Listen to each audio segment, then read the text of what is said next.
বিমান বাংলাদেশ এয়ারলাইন্সে কেবিন ক্রুদের ভেতরে রয়েছে হুন্ডি চক্র। মাসে লাখ লাখ টাকা পাচার করেন তারা। মূলত বিদেশে দায়িত্ব পালনের ভাতা একসঙ্গে সংগ্রহ করে হুন্ডির মাধ্যমে এগুলো পাচার করে দেওয়া হয়। আর এর সঙ্গে জড়িত কেবিন ক্রু ইউনিয়নের নেতারাও, যার মূল হোতা ফ্লাইট স্টুয়ার্ড শাকুর মুজাহিদ। স্টার নিউজের অনুসন্ধানে উঠে এসেছে চাঞ্চল্যকর এসব তথ্য। অনিয়ম তদন্তে নেমেছে বিমান কর্তৃপক্ষ। সহকর্মী নাইম আবিরের বিশেষ রিপোর্ট।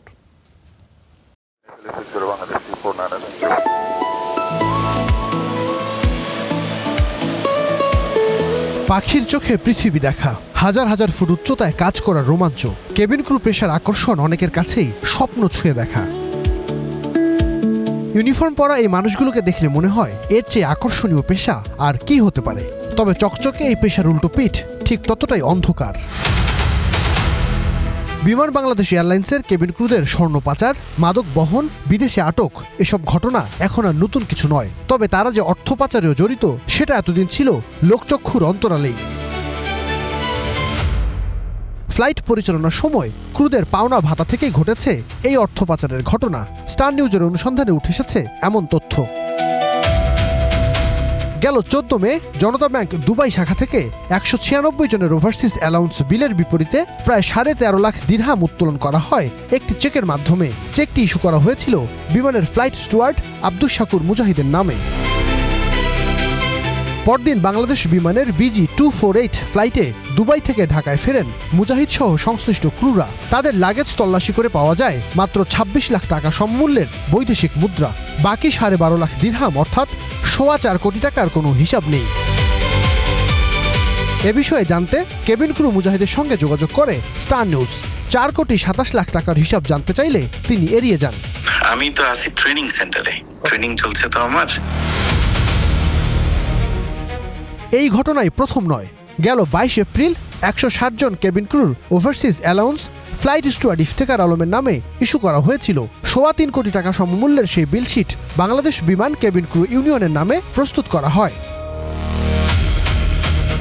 অভিযোগ আছে, ইউনিয়ন নেতাদের ইন্ধনে অনেকের বিল একটি চেকে উত্তোলন, হুন্ডির মাধ্যমে তা দেশে আনা ও কার্যালয়ে সেসব বিল বিতরণ করা হয়। এসব বিষয়ে জানতে কেবিন ক্রু ইউনিয়নের সঙ্গে যোগাযোগ করা হলে তারা লিখিত বক্তব্যে বিষয়টি অস্বীকার করে।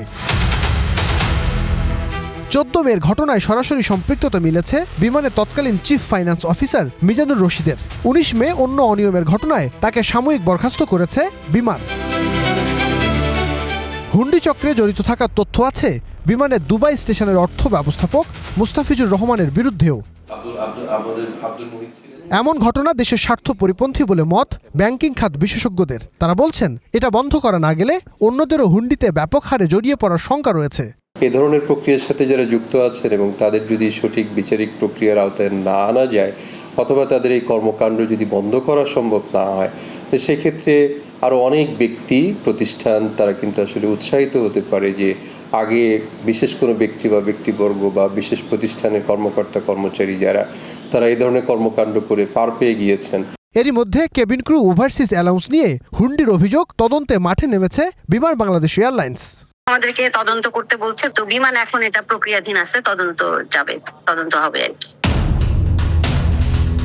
4.5 কোটি টাকা ও 3.25 কোটি টাকার দুটি চেকই যেন খুলে দিয়েছে এক বড় প্রশ্নের দরজা। কেবিন ক্রুদের ওভারসিজ অ্যালাউন্স ব্যবস্থাপনাতেই হচ্ছে অনিয়ম। প্রশ্ন হলো, কতদিন ধরে চলছিল এই কার্যক্রম, কারা জড়িত এই চক্রে, কত অর্থের হিসাব এখনো অজানা। নাইম আবির, স্টার নিউজ, ঢাকা।